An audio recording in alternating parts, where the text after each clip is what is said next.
네, 오늘 말씀 한번 볼게요. 오늘 고린도전서 말씀이고요. 고린도전서 1장 1절부터 9절까지 말씀입니다.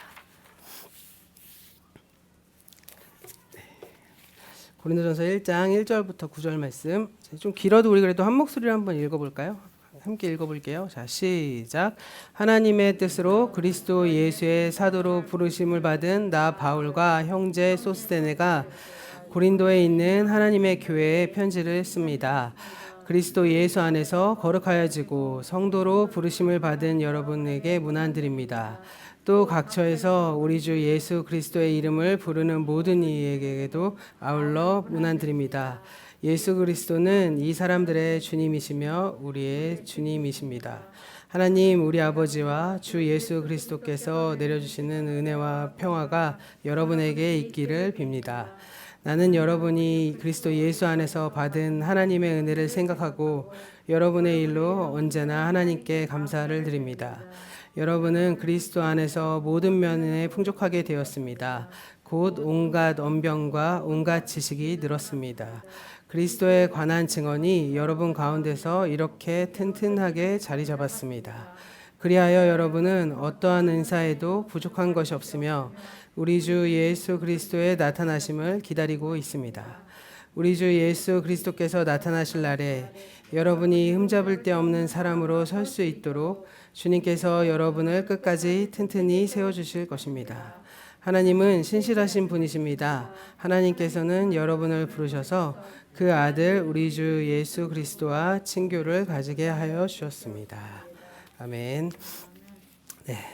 말씀 시작하기 전에 제가 광고 깜빡했는데 오늘 우리 김영현 목사님 가족께서 시간이 나셔서 저희 교회 방문해 주셨습니다. 우리 박수로 한번. 네. 제가 원래 이런 거 되게 싫어해갖고 안 하려고 했는데 오늘은 꼭 해야겠다고 생각했는데 까먹었어요. 네, 말씀 들어갈게요. 네, 오늘부터 고린도전서 중심으로 해서요. 교회가 무엇인지 그리고 또 우리가 어떤 교회가 되어야 하는지를 한번 생각해 보려고 해요. 네, 그런데 이제 제가 해보니까 누가복음이나 사도행전처럼 한 절 한 절 이렇게 꼼꼼히 읽으면서 설교하기보다는 좀 이렇게 이번 고린도전서엔 요걸 초점으로 맞춰서 설교해야지 뭐 이렇게 좀 바꿔보려고 그래요. 그래서 그러니까 사도행전이래. 사무엘상부터 좀 그런 식으로 설교를 좀 준비했는데 그게 좀 더 낫더라고요. 그래야 명확하게 주제를 가지고 말씀을 보시기가 편하실 것 같아갖고 한 절 한 절 다 훑으니까 좋기는 좋은데 시간도 많이 걸리지만 이 맥락이 너무 왔다리 갔다리 튀어서 힘드실 것 같아서 이번에는 고린도전서를 중심으로 말씀드리는데 그 가운데서 이 교회가 무엇인지 그리고 교회는 어떻게 살아야 되는지에 대해서 말씀 좀 나눠보려고 합니다. 그래서 말씀 보시면서 이렇게 중간에 이렇게 1장 9절 하다 갑자기 2장 팍 넘어가면 그 주중에 한번 말씀을 그 전까지 말씀을 쭉 한번 읽어봐 주셨으면 좋겠어요. 사실 바울의 서신서 이러면 매우 난이도가 높은 말씀이라서 이제 많은 분들이 읽기도 어려워하시고 또 설교를 하는 저도 되게 힘들어하거든요. 하지만 고린도전서는 어떻게 보면 바울이 쓴 이제 신학의 정수라고 할 수 있는 이 로마서 같이 아주 추상적이고도 높은 신학적 주제를 설명하기보다는요 매우 현실적이고 경험적인 주제를 다루고 있어요. 그래서 그렇게 막 머리 아플 만한 주제는 없을 것 같아요. 오히려 읽으시면서 약간 찔리는 일들이 훨씬 많긴 하지. 신학적으로 이거 도대체 뭐죠? 이렇게 하는 거는 약간 로마서 쪽에 가면 많고요. 고린도전서는 좀 쉬울 것이다 라고 말씀드릴 수 있어요.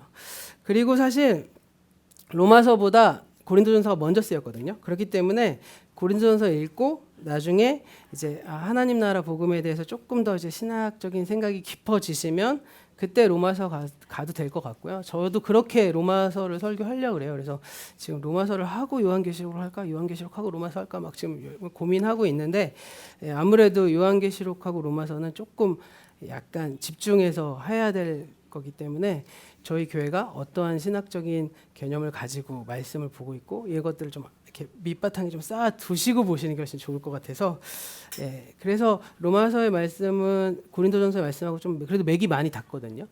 그래서 그 부분을 이렇게 고린도전서 읽고 로마서 보시면 훨씬 더 좋을 것 같아요. 그래서 오늘 보면 고린도전서 첫머리로 들어가면서 말씀을 좀 나눠보려고 하는데 이 오늘 말씀은 당연히 1장 1절부터니까 편지니까 서수 첫머리에 해당되는 말씀이잖아요. 근데 바울 서신에는 특별히 첫머리에 딱 항상 두 부분으로 이렇게 구성이 돼요. 딱 두 개로 구성이 되는데 먼저 첫 번째 구성은 뭐냐면 수신자, 발신자, 수신자, 인사말 이렇게 구성돼요. 무조건 발신자와 수신자와 인사말로 이렇게 구성됩니다. 그렇게 서두 형식으로 나오고요. 다음에 항상 바울의 감사의 말, 뭐 인사말, 뭐 이렇게 이어집니다. 그런데 이러한 형식이 로마 시대의 아주 일반적인 편지의 형식이었다고 해요. 그래서 로마의 뭐 라틴어를 공부하든지 로마 문헌 공부하는 사람들이 바울 서신 엄청 공부해요. 왜냐하면 이 서신의 이 문맥이 이 당시 로마가 말하는 어떤 그 방식하고 똑같이 쓰거든요. 그런 점에서 그리고 그 로마 시대 문헌이 가장 잘 남아 있는 게 아이러니하게도 성경이기 때문에 오히려 그쪽 사람들은 훨씬 많이 공부합니다. 그래서 이 아주 일반적인 형식으로 바울이 쓰고 있거든요. 그런데 그래서 어떻게 보냐? 1절 말씀 보면 발신자가 먼저 나오고요. 2절에는 수신자가 나오고 3절에는 인사말이 나오고 그리고 4절부터 9절까지 이제 감사의 인사가 이렇게 쭉 나오고 있는 거죠. 그러다 보니까 이제 많은 경우에 서신서의 서두를 읽으실 때 이 1장의 초반부를 형식적인 내용이라고 생각하고 그냥 넘어가시는 분들도 많고요. 그냥 눈으로 쭉 읽고 끝나시는 분들도 많아요. 왜냐하면 이 편지가 굉장히 복잡한데 그 복잡한 편지를 처음부터 구성할 거를 막 공부하려고 하면 이 서두 인사말 정도는 날려버리고 바로 공부하는 게 편하니까 그렇겠죠. 그런데 저희가 주로 아이들한테 공부를 시킬 때 저는 애들 책 읽을 때 가장 중요하게 생각하는 게 뭐냐면 머릿말하고 목차 읽으라고 꼭 하거든요. 그러니까 저자가 무슨 얘기했는지 꼭 읽으라 그래요. 왜냐하면 요거 읽어야 사실은 책 내용이 어떤 내용인지 우리가 이제 어림잡아서 이렇게 보일 수 있잖아요. 그런 점에서 사실 서두는 굉장히 중요합니다. 그리고 이 서두의 내용 안에 이 서신서 안에서 바울이 뭘 얘기하고자 하는 내용들이 다 담겨져 있거든요. 그래서 이게 굉장히 중요하다는 거 다시 한번 강조드리고요. 그런 점에서 오늘 우리가 고린도전서의 첫 시작이기 때문에 이 형식이 도대체 어떻게 됐고 바울은 그러면 이 서두를 통해서 고린도전서 뭘 얘기하고 싶은가에 대해서 한번 나눠보려고 해요. 고린도전서의 서두 형식은 1절부터 3절까지입니다. 그래서 1절 말씀 한번 준비된 하면서 다시 같이 한번 읽어볼까요? 1절 말씀은 수신자라고 그랬죠. 한번 같이 읽어볼게요. 시작. 하나님의 뜻으로 그리스도 예수의 사도로 부르심을 받은 나 바울과 형제 소스데네가. 수신자는 누구로 돼 있죠? 바울과 소스데네라고 돼 있죠. 이 바울 서신의 발신자는 그러니까 바울 서신 대부분 바울 혼자 쓰지 않거든요. 한 사람이 아니라 여러 사람이 공동으로 저작을 해요. 그러면 여기서 소스데네가 누구냐라고 우리가 이제 찾아볼 수 있겠죠. 그래서 우리가 이 소스데네를 찾아보려고 막 찾아보면 딱 하나 걸리는 사람이 나옵니다. 근데 이 사람이 그 사람인지는 잘 몰라요. 확실치는 않는데 어디 나오냐면요. 사도행전 18장 2절 말씀에 보면 고린도 교회에 일어난 일들이 이렇게 막 서술되거든요. 이 고린도 교회에 일어난 일들의 스토리를 쭉 서술될 때 그때 소스데네가 딱 등장을 해서 이 사람이 그 사람인가 이렇게 생각이 되는 거죠. 고린도 교회에서 무슨 일이 일어났냐면 바울에게 적대적인 유대인들이 바울을 아가야 지방 총독인 갈리오한테 끌고 가서 이제 거짓 고발한 일들이 있었어요. 그런데 이 갈리오 총독이 뭐라고 말하냐면 유대인 내부의 문제를 우리가 간섭할 수는 없어라고 말하면서 그들을 쫓아냅니다. 그러니까 이 고발했던 사람들이 막 화가 나갖고 어떻게 하냐? 이 고발 주체인 바울을 잡은 게 아니라 바울을 잡으면 또 무슨 일이 벌어질지 모르니까 그 동네 회당장이었던 사람을 잡아서 그 사람을 괴롭혀요. 그 회당장이 누구냐면 바로 이 소스데네입니다. 그래서 아마도 이 회당장이 유대인 커뮤니티의 회당장은 굉장히 중요한 인물이거든요. 그러니까 유대인 커뮤니티 안에서 이 회당장이라고 하면 어떻게 보면 유대교의 유대교의 관습에 따른 법을 집행할 수도 있는 사람이었고 공동체 안에서 이장의 역할을 하는 사람이기도 하고 영적으로 보면 목사의 역할을 하기도 한 사람이었거든요. 근데 그 사람이 허락하지 않으면 그 사람이 바울과 친밀하지 않으면 바울이 고린도 교회에서 이렇게 활동을 할 수가 없겠죠. 근데 바울이 이렇게 활동하고 사람들이 많이 예수를 믿고 하는 일들이 왜 벌어지냐 하니까 타고 보니까 저 회당장이 바울을 하고 이렇게 속된 말로 잘 연결해서 이렇게 됐구나라고 생각해서 그런지 소스데네를 잡아서 막 고문도 하고 혼 때리기도 하고 막 이런 일들이 벌어지는 거죠. 그래서 이 고린도전서를 썼을 때 이 둘이 같이 썼다는 얘기를 보면서 아, 이 사람이 그 사람이구나라고 추정은 하지만 사실 그 이상의 정보가 없기 때문에 정확하게 판단하기는 좀 어렵습니다. 그럼 발신자는 이런 사람들이면 수신자는 누굴까요? 수신자는 당연히 고린도 교회겠죠. 그런데 그렇게 간단하지가 않다는 거예요. 그래서 오늘은 좀 그거가 좀 주제인데 2절 말씀 한번 준비된 거 준비해 주시면 2절 말씀을 보면요. 고린도 교회 수신자가 크게 3개 그룹으로 나뉘고 있다는 것을 볼 수 있어요. 같이 한번 읽어볼까요? 한번 읽어볼게요. 자, 시작. 고린도에 있는 하나님의 교회에 이 편지를 씁니다. 그리스도 예수 안에서 거룩하여지고 성도로 부르심을 받은 여러분에게 문안드립니다. 또 각처에서 우리 주 예수 그리스도의 이름을 부르는 모든 이들에게도 아울러 문안드립니다. 예수 그리스도는 이 사람들의 주님이시며 우리의 주님이십니다. 네, 말씀 보면 이렇게 3그룹으로 있죠. 첫 번째 그룹은 뭐라고 나오죠? 고린도에 있는 하나님의 교회 이렇게 나오죠. 네, 그리고 두 번째 그룹은 뭐라고 나오죠? 다음은 그리스도 예수 안에서 거룩하여지고 성도로 부르심을 받은 여러분 이렇게 나오고 있어요. 근데 사실 이 두 그룹은 어떤 사람들일까요? 같은 사람들인 거죠. 그렇죠?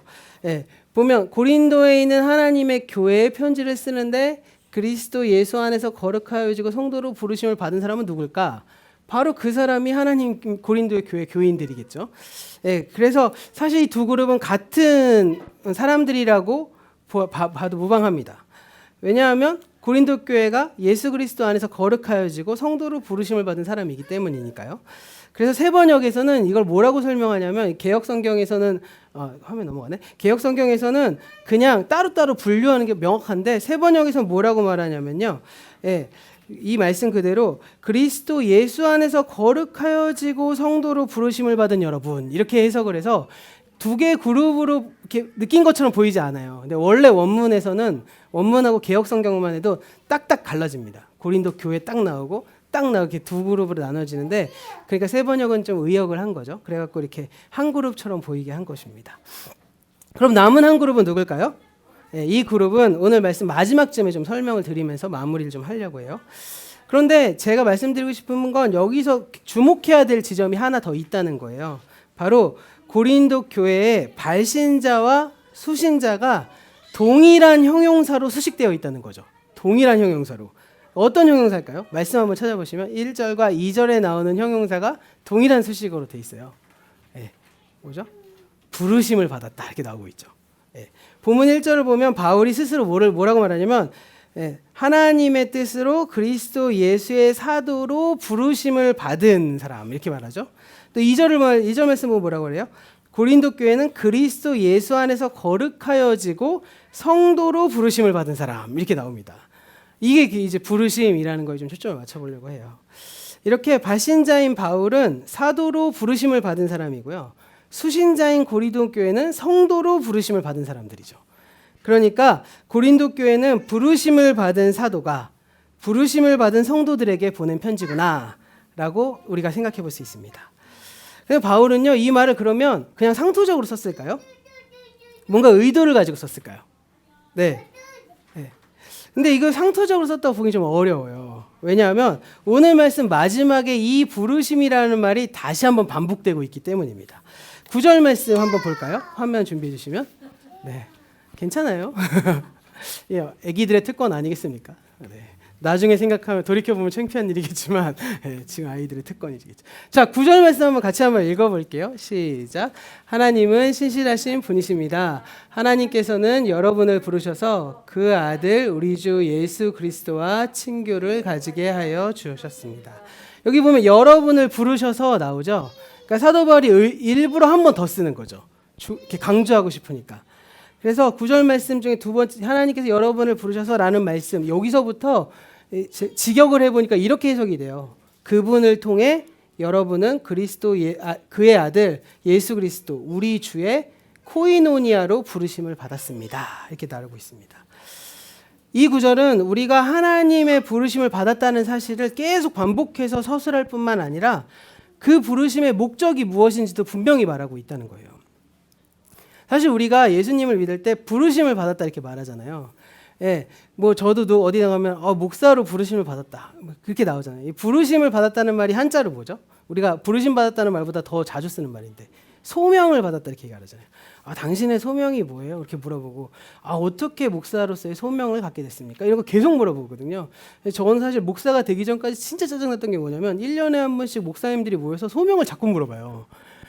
내가 목사가 되겠다는데 왜 너네들이 자꾸 나한테 매년 그래서 작년에 듣던 분이 또 물어보고 작년에 들었잖아요 할 수도 없고 그리고 또 장학금을 주니까 또 뭐라고 할 수도 없고 맨날 굉장히 속상했던 기억이 나는데 우리가 부르심 받았다는 소명을 받았단 말로 계속 얘기하잖아요. 근데 이 소명이란 말은 또 굉장히 중요한 말이에요. 그렇다고 해서 이 소명이 또 뭐라 그럴까 쓸데없이 쓰여졌다 이렇게 말하기도 좀 어렵습니다. 그러면 우리는 무엇으로 부르심을 받았을까? 굉장히 중요하죠. 이 말씀을 가만히 보시면 우리는 하나님의 아들 예수 그리스도 그리고 우리 주의 코이노니아로 부르심을 받았다라고 말씀하고 있다는 거예요. 그럼 하나님의 아들 예수 그리스도 우리 주의 코이노니아 굉장히 복잡하게 쓰죠. 일부러 쓴 거거든요. 이것도. 이게 무엇일까요? 코이노니아는요 헬라어로 친교, 교제 이런 거 의미하거든요. 신약 성경에서 코이노니아는 사람들 사이에서 이루어지는 것을 코이노니아라고도 하고요. 하나님과 사람 사이에 이루어지는 것도 코이노니아라고 해석해요. 그래서 요한일서 1장 6절부터 7절 말씀에서는 이 한 문맥에서 하나님과 나누는 코이노니아와 성도와 성도들 사이에 나누는 코이노니아를 함께 언급하는 말씀도 있습니다. 그렇다면 오늘 말씀이 말하는 예수 그리스도와의 코이노니아, 예수 그리스도와의 친교, 그것은요, 여기서 말하는 친교는 하나님과의 친교를 말할까요? 교인과 교인 사이의 친교를 말할까요? 12장의 말씀, 고린도전서 12장의 말씀을 보면 바울은 교회를 그리스도의 몸이라고 비유하거든요. 다 들어보셨죠? 교회를 구성하는 우리가 그의 몸의 지체라고 설명합니다. 그런 점에서 바울이 말하고자 한 것은 예수 그리스도의 코이노니아란 각 지체인 우리가 그리스도의 몸을 이루는 그러한 친교, 그러한 교제를 의미하는 것이겠죠. 그런데 사실 이것을 가만히 생각해 보시면 여긴 굉장히 깊은 의미가 담겨져 있음을 알 수 있어요. 교회는 그리스도의 몸이라고 우리가 얘기하잖아요. 그런데 이 말은 그리스도께서 오늘 교회를 통해 현존하신다라는 뜻이기도 하죠. 예수님께서 지금 육신으로 이 땅에 계시지 않으시잖아요. 그렇기 때문에 우리가 보고 경험하고 감각적으로 예수님을 느낄 수가 없잖아요. 그런데 그 사람들이 예수님을 어떻게 알고 어떻게 보고 예수님을 만났다고 고백할까요? 무엇을 통해서? 저도 예수님을 만났습니다 이렇게 얘기할 때 예수님이 저한테 야 용서가 이렇게 하면서 저 만나주시지 않으셨거든요. 그런 분들도 계시더라고요. 굉장히 부러워했는데 저도 좀 제 인생에서 좀 그래봤으면 좋겠는데 전 그런 일이 별로 없어요. 근데 이게 제가 예수님을 만났다고 그래도 자신 있게 고백할 수 있는 건 교회를 통해서 예수님을 만난 거죠. 그렇기 때문에 사실은요 교회라는 교회 안에서의 코이노니아는 우리들 안에서의 친교이기도 하지만 동시에 하나님께서 우리에게 주시는 친교이기도 한 것이죠. 그런 점에서 우리가 코이노니아라고 말을 할 때 그리스도인들의 교제는요 단순히 우리끼리 친목 교제를 하는 게 아니라 예수님께서 하나님께서 우리와 함께 하셔서 이루는 하나님과 우리의 교제이기도 한 것입니다. 그래서 교회 안에서의 교제가 그렇게 특별한 건 아닐까요? 사실은 저도 옛날에 부교육자 때 어떤 분들에게 막 권면할 때 막 교회에 상처받고 실망하는 분들한테 막 권면하면 제가 그랬어요. 뭐 교회 뭐 사람 보고 나오시나요? 뭐 하나님 보고 나오셔야죠. 이렇게 막 권면했거든요. 근데 나중에 묵상을 해보고 막 좀 찝찝해요. 그 말을 하면서도. 근데 가만히 생각해 보니까 교회는 사람 보고 나오는 거더라고요. 그 사람이 누구죠? 예수님 닮은 사람 보고 나오는 거잖아요. 제가 어렸을 때 제 초등학교 6학년 때 저를 가르쳤던 선생님이 아직도 기억이 나는데 그분이 하신 성경 공부 말씀은 하나도 기억이 안 나시는데 그분이 맨날 저희 손잡아 주시고 기도하면서 했던 그 기도는 그렇게 기억이 나요. 왜냐하면 그분이 주님이시여란 말을 계속 반복하셨거든요. 그래서 저는 그 기도를 받으면서 도대체 오늘 주님이시여를 20몇 번 하셨나? 막 이렇게 막 세고 막 이러게 그거에 막 감사한다기보다는 오늘은 30번 했어. 막 이렇게 애들하고 막 그런 거에 막 기억이 나는데 그런데 그분을 통해서 그분의 사랑이 저에게 전달되었기 때문에 제가 예수님을 만나고 그분을 통해서 하나님을 만나고 그거잖아요. 그래서 사실 교회는요, 사람 보고 나오는 거예요. 그 사람이 얼만큼 예수님을 닮았는가, 그 사람이 얼만큼 교회 안에서 사람들과 코이노니아를 이루는가에 따라서 달라지는 거겠죠. 우리는요, 그러니까 그리스도의 몸이라고 고백하잖아요. 그리고 그리스도의 몸이 바로 교회라고 말합니다. 그래서 그 그리스도의 몸을 이루는 지체들이잖아요. 우리가 곧 교회인 것이죠. 그러니까 건물이 교회가 아니고요, 여기에 모여 있는 우리가 교회인 겁니다. 그런데 우리가 지체가 되어서 한 몸인 교회를 이루어갈 때 예수님께서 여기에 모여 있는 우리를 교회로 부르시는 거죠. 네. 그런 점에서 우리가 예수님의 임재, 그리고 예수님께서 그 교회를 통해서 자신의 몸으로 삼아서 그 교회를 통해 자신을 드러내시기 때문에 그 안에서 이루어지는 교제가 그렇게 중요한 것이고, 회복도 되고 비전도 깨닫게 되고 반성도 하게 되는 것입니다. 그래서 우리는 교회를 통해서 예수 그리스도를 경험할 수 있는 것이죠. 이것이 바로 예수 그리스도의 코이노니아입니다. 그것을 예수 그리스도의 코이노니아라고 부르는 이유는 우리의 코이노니아가 예수 그리스도께서 임재하시기 때문이고, 동시에 우리가 교회를 통해서 예수 그리스도와 코이노니아를 이루기 때문인 것이죠. 다시금 정리하고 강조하지만 교회가 바로 그리스도인 것입니다. 우리가 예수님의 몸이라고 막 고백하지만 사실 우리가 말은 그렇게 하고 바라볼 때는 에이, 우리가 뭐 예수야 뭐 이렇게 생각하면서 이렇게 대상화하잖아요. 그러면서 에이, 우리도 실수할 수 있어. 우리도 뭐 우리 다 같은 죄인끼리 모였는데 뭐 이렇게 얘기하잖아요. 그래놓고 말로는 다시 보이면 우리가 교회입니다. 또 이렇게 얘기해요. 그러니까 이게 말이 안 되는 논리들이 한국 교회는 굉장히 많은데요. 사실 우리가 내가 교회야, 내가 그리스도야. 그러니까 내가 그리스도라는 말 오해하시면 안 됩니다. 여기서 저 이단 아니고요. 근데 그런 말은 뭐냐요? 예수님이 나와 임재하여 주셔서 내가 각 몸의 지체가 되고, 그 지체가 되는 그 순간에 우리가 예수가 되어서 다른 사람들이 우리를 통해서 예수를 바라보고 느끼고 깨닫게 되는 일이 벌어지는 거니까요. 그런 점에서 우리 안에서 코이노니아가 이루어질 때 예수님과 우리가 코이노니아가 이루어지고 있다는 거 꼭 기억하셨으면 좋겠어요. 그래서 앞에서 말씀드린 대로 보통 우리는 코이노니아를 근데 뭐라고 생각하냐? 교제하거나 친교하는 것 정도의 수준으로 생각하고 만다는 것이죠. 그래서 오늘날 친교한다, 교제한다라고 하면 같이 뭐 음식 정도 먹고 대화할 정도의 가벼운 모임을 상상하시거든요. 그런데 신약 성경에서 가만히 보시면 이 코이노니아는 그런 개념이 절대 아니라는 거예요. 코이노니아는 그것에 머물지 않고 복음의 사역에 함께 참여하는 데까지 가야 하는 것이죠. 네. 그리스도의 고난에 참여하는 것, 또는 성만찬에 그리스도의 몸과 피를 함께 나누는 것, 이것을 모두를 포함하는 용어가 다 그리스도와 코이노니아를 하는 것이고, 그리스도와의 코이노니아라고 말을 하는 겁니다. 또 이 코이노니아는 영적이거나 예전적인 차원으로 그치는 것이 아니라 실제로 우리의 소유를 나누어서 경제적인 어려운 이들을 돕는 물질적인 실천을 가리키기도 한다는 것이죠. 이 코이노니아에 대한 자세한 내용은 우리가 이제 고린도전서를 제가 이렇게 살펴보니까 한 16번 정도 할 것 같은데 더 줄일 수도 있고 늘 수도 있습니다. 근데 이걸 읽어가면서 계속 나누어 보려고 해요. 오늘은 그것보다 이 코이노니아를 수식하고 있는 어구, 바로 이 부르심에 좀 초점을 맞춰보자는 겁니다. 바울은 왜 여기서 하나님의 아들 예수 그리스도 우리 주의 코이노니아로 부르셨다 이렇게 얘기할까요? 왜 이렇게 서술을 길게 얘기할까요? 예, 굉장히 번거롭잖아요. 그냥 쓰면 되는데. 하나님의 아들 예수 그리스도 우리 주라는 이 어구는 바울 서신에 담겨 있는 이 바울의 신학, 그러니까 하나님 나라의 복음을 압축해서 보여주는 표현이에요. 로마서 1장 2절부터 4절에 사도 바울이 자신이 믿는 복음에 대한 정의를 쭉 하시거든요. 근데 예전에 몇 번 걸쳐서 제가 하나님 나라의 복음에 대해서 이렇게 설교를 했지만, 성경이 말하는 복음은요, 단순히 십자가 속죄의 어떤 대속의 복음이 아니라는 겁니다. 예, 로마서에서 정의하고 있는 그 복음의 내용은 이 십자가 대속을 포함하는 더 큰 하나님 나라의 복음이에요. 우리가 단순히 내가 내 죄를 구원받아서 나는 이제 천국 티켓을 땄어 라고 하고 끝나는 것이 아니라, 기독교에서 말하는 복음은요, 단순히 내가 구원받았니 안 받았니 이 정도 수준에서 끝이는 것이 아니라 내 삶의 전반적인 전 영역에서 내 인생에 그분이 나의 주인이시냐? 이걸 계속 묻고 있는 겁니다. 나의 주인이시다 라고 고백할 수 있도록.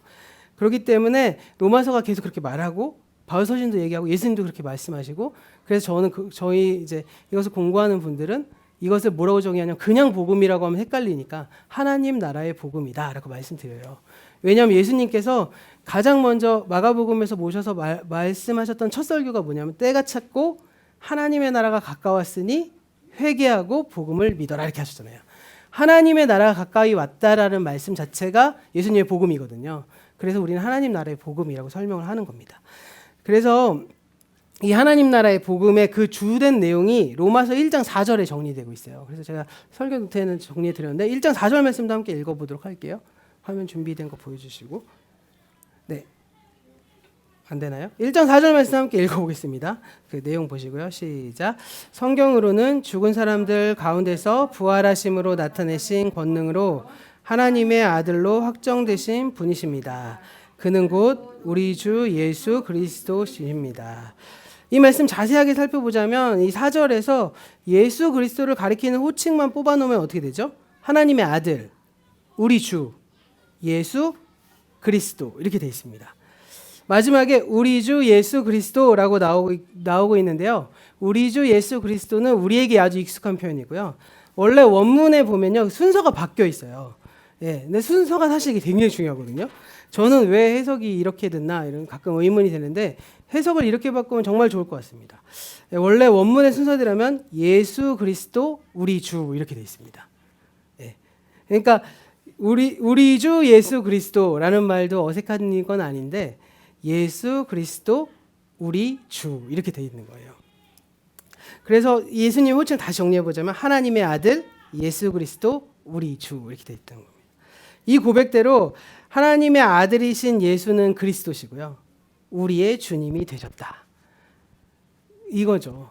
그러니까 복음이라는 건 하나님의 아들이 이 땅에 오셔서 그리스도가 되시고 그것을 믿어서 나의 주님이 되셨다라고 고백하는 것이죠.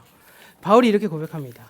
근데 이 고백이 오늘 말씀의 고린도전서 1장 9절에도 그대로 나오고 있죠. 로마서의 그 순서대로 하나님의 아들 예수 그리스도 우리 주의 코이노니아, 우리 주의 교제로, 친교로 부르셨다 이렇게 말씀합니다.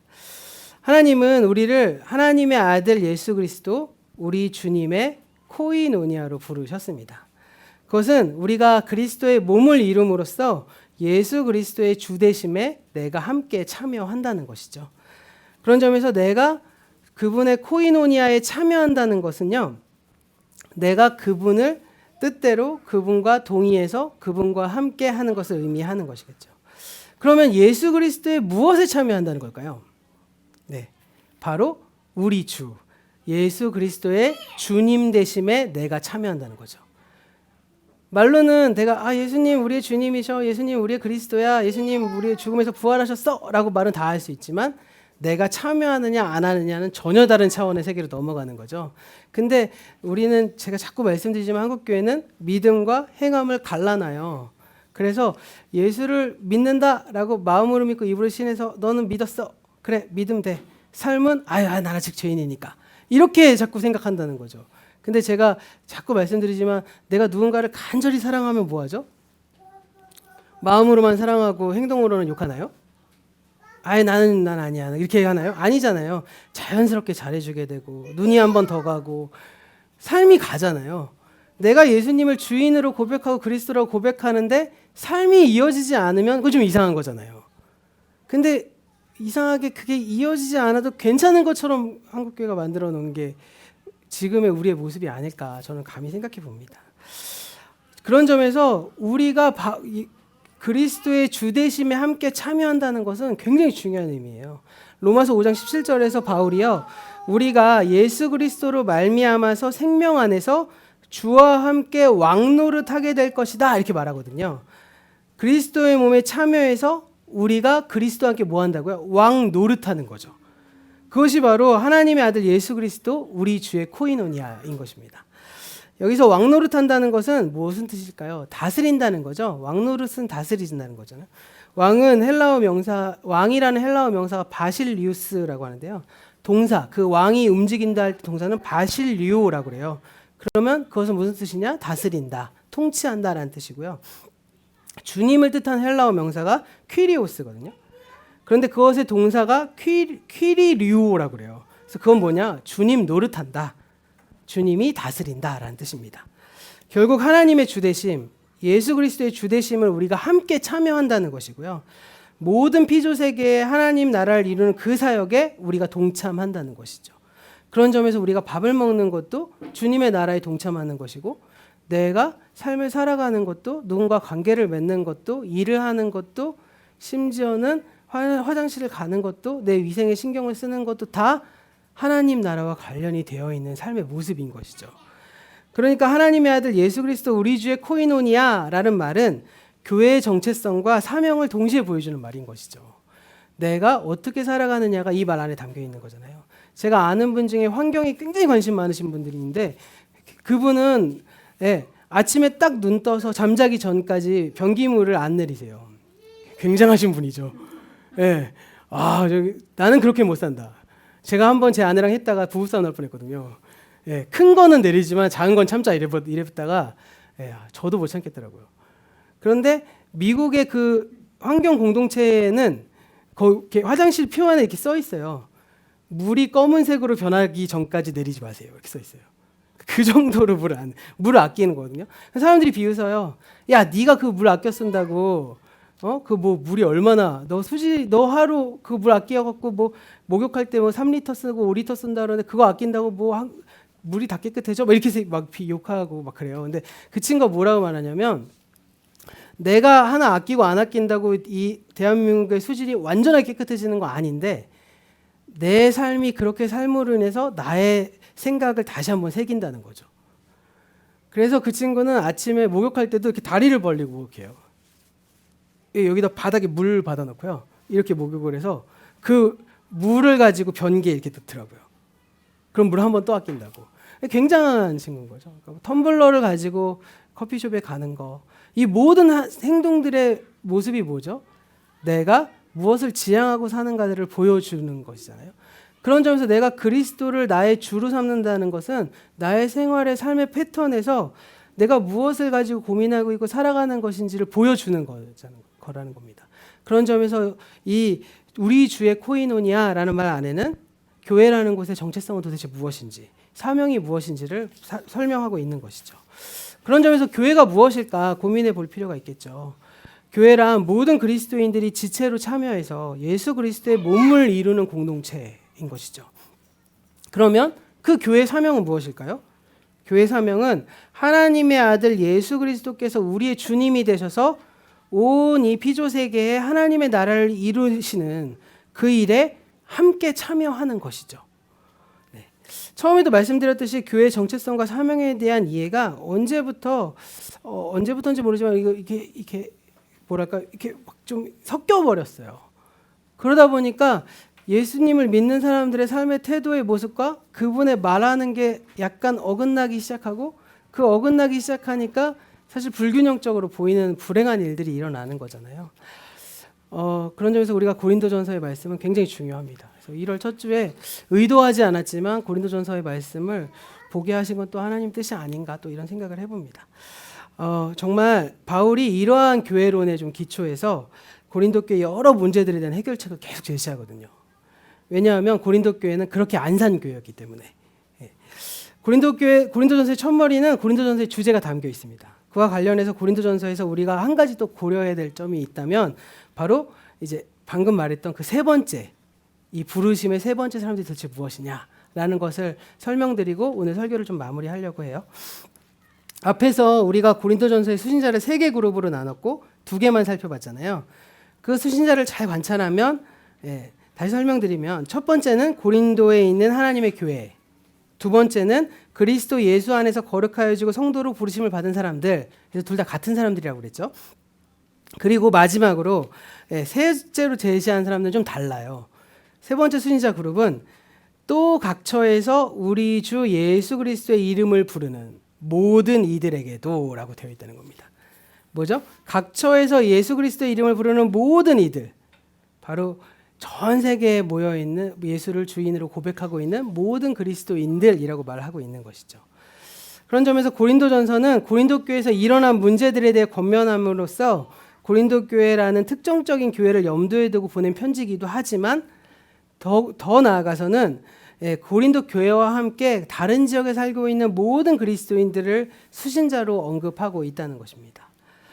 그래서 바울이요, 그리스도께서는 우리의 주님이시면서 동시에 이 사람들 모든 그리스도인들의 주님이시다라는 사실을 한 번 더 강조하는 것이죠.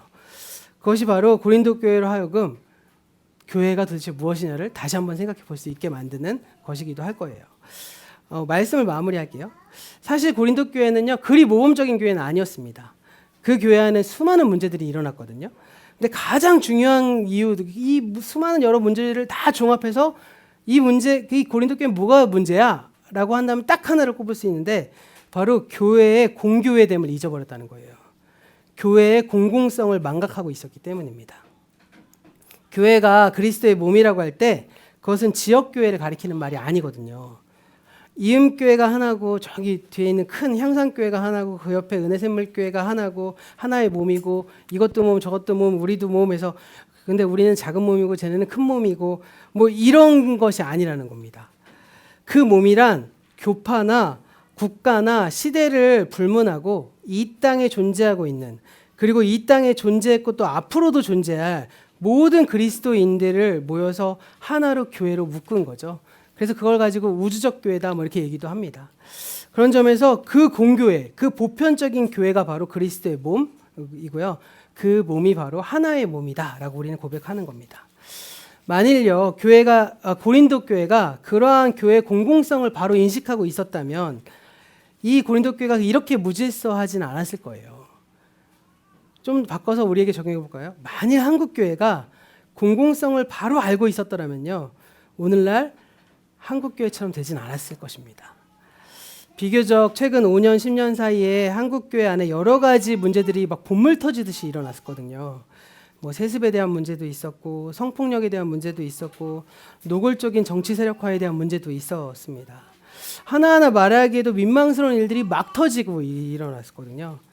만일 그 교회가 그 문제가 터졌을 때 혹은 그 문제가 터지기 직전에 그 사실을 알고 있었던 목회자 혹은 성도들이 교회의 공공성에 대해서 진지하게 생각했더라면 그렇게 무리하게 한국교회 전체를 웃음거리로 만들면서 이렇게 됐을까요? 우리 교회에 매몰되어 있으니까 우리 교회 목사님을 우리가 뽑겠다는데 우리 교회 목사님이 그러한 실수를 해도 인간이지만 우리가 받아들이겠다는데 혹은 여러 가지 문제들 속에서 우리만 생각하고 우리 공동체만 생각하는 그 문제들이 조금 한 커플이 벗겨져서 예수님은 어떻게 바라보실까? 그 교회 공공성에 대해서 한번 생각해 봤다면 이런 무리한 일들이 일어났을까 하고 생각해 보게 된다는 것이죠. 그리고 왜 이렇게까지 문제를 야기하면서 뉘우침 없이 이런 일들은 계속 발생하고 있을까요? 고린도 교회를 바라보면 그 답을 이해할 수 있거든요. 고린도 교회에서 그 교회는 어떤 역할이었냐? 고린도전서를 쭉 읽어보시면 나중에 설명드릴 텐데 교회가 사적 이익을 이루는 수단으로 사람들이 여긴 것으로 보여져요. 고린도 교회는요, 성경 말씀에 대한 지식도 뛰어났고요, 신령한 은사들도 굉장히 많이 일어났고요. 그런데 그 지식과 은사들이 그리스도의 몸을 세우는 데 사용된 것이 아니라 각자의 사사로운 욕망을 위해서 오용된 것입니다. 그러한 고린도 교회를 향해서 바울은 고린도 교회는 그 교회만으로 홀로 존재하는 것이 아니라 그리스도의 몸인 공교회의 일부다라는 것을 바울이 일부러 얘기한 것이겠죠. 바로 이것이 고린도 전서를 쓴 목적입니다. 그리고 그것은 우리가 이제 처음부터 시작할 우리 작은 교회들이 꼭 배우고 넘어가야 될 문제인 것이죠. 단추를 잘 채워야 되겠죠. 그래서 교회가 진짜 그리스도와의 코이노니아를 이루어가는 교회다운 교회가 되기를 촉구하는 마음으로 바울은 고린도 전서를 쓴 것입니다. 우리가 오늘 말씀을 통해 깊이 생각해 보시면서 하나님 나라의 복음과 삶이라는 주제로 고린도전서의 말씀을 시작했거든요. 이 고린도전서를 통해 그리스도의 몸으로서의 교회의 본질을 바로 이해하고 한 걸음 더 나아가서 우리 자신을 공교의 일부, 예수 그리스도의 몸의 일부로 인식하셨으면 좋겠어요. 그래서 진정한 그리스도와의 코이노니아로 더 접근해 나갈 수 있기를 바랍니다. 그럴 때 우리가 2022년을 맞이하면서 새롭게 그리스도인으로 어떻게 살아야 하고 또 어떤 선택을 해야 하고 우리 공동체 교회가 올 한 해 동안 또 어떻게 나아가야 될지를 우리가 서서히 깨닫게 되지 않을까요? 근데 정말 중요한 사실 한 가지가 있어요. 그것만 딱 하고 마치겠습니다. 이 모든 것이요, 우리가 힘쓰고 애썼기 때문에 가능한 것이 아니라는 거예요. 네. 하나님께서 먼저 우리를 하나님의 아들 예수 그리스도 우리 주님의 코이노니아로 부르셨기 때문에 가능하다는 점인 거죠. 이걸 기억하셔야 됩니다. 내가 뭔가를 잘해서 뭔가 하고 내가 뭔가를 잘한 게 아니라 주님이 부르셨기 때문에 내가 주님과의 교제도 가능하고 교회로서의 교제도 가능하고 교회가 하나님 앞에 온전히 살아 숨쉴 수도 있게 됐다라는 것입니다. 그걸 기억하면서 우리가 가장 그럼 중요하게 뭘 다시 처음으로 초점을 맞춰야 될까요? 지난 2년 4년 동안 계속 말씀드렸지만 우리가 가장 중요한 초점은 다시금 나와 하나님과의 관계라는 거죠. 내가 하나님과의 관계에서 어떤 관계를 맺고 있는가, 그리고 하나님 앞에서 나는 어떤 삶을 살아야 하는가, 그리고 우리는 하나님과 어떤 관계를 맺고 살아가야 하는가, 이게 먼저 바로 잡아져야 된다는 것입니다. 이것을 기억하면서 예수 그리스도와의 진정한 교제를 누리시고요, 우리를 부르신 주님께 감사하면서 또 이번 한 주간을 사시는 저와 여러분이 되기를 간절히 소원합니다.